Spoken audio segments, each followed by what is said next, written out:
Il-produzzjoni tal-films jew materjal audiovisiv b'kontenut frisk u rilevanti li appellaw għall-udjenzi hija sfida diffiċli qed tkun indirizzata permezz tal-kors offrut fil-livell ta' masters fl-istudji tal-films mill-Università ta' Malta.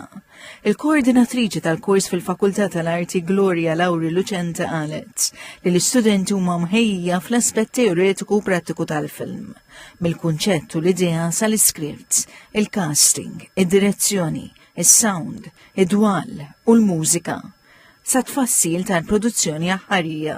L-istudenti gwidati mid-diretturi Silvia Luthi u Luca Bellino produċew żewġ films, Zombie Apocalypses li jippreżenta l-perspettiva unika minn mara Russa li tiffaċċja problemi eżistenzjali fil-kuntest tal-gwerra fl-Ukrajina u l-produzzjoni Ħofor, il-film li esplora l-veduti ta' sewwieq ta' taxi ċiniku li jraw hemm sens ta' ottimizmu fraġli dwar il-ħajja wara li huwa jiltaqa' ma' raġel fis-sakra matul is-satra tal-lejl.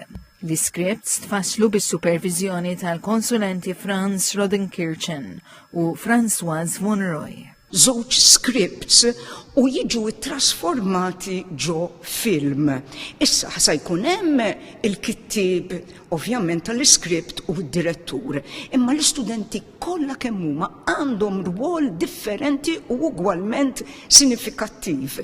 Jiġifieri hemm pereżempju art, sound, editing.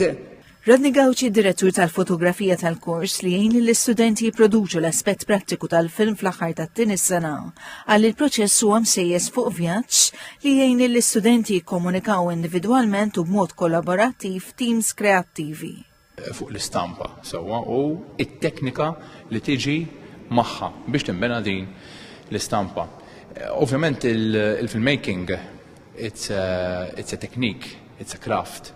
U l-arti toħroġ mill-kraft. Il-kors tal-Università ta' Malta għandu wkoll appoġġ mill-Kummissjoni tal-Films li toffri sosten loġistiku finanzjarju biex l-istudenti jkunu mejjuna jilħu l-potenzjal tagħhom.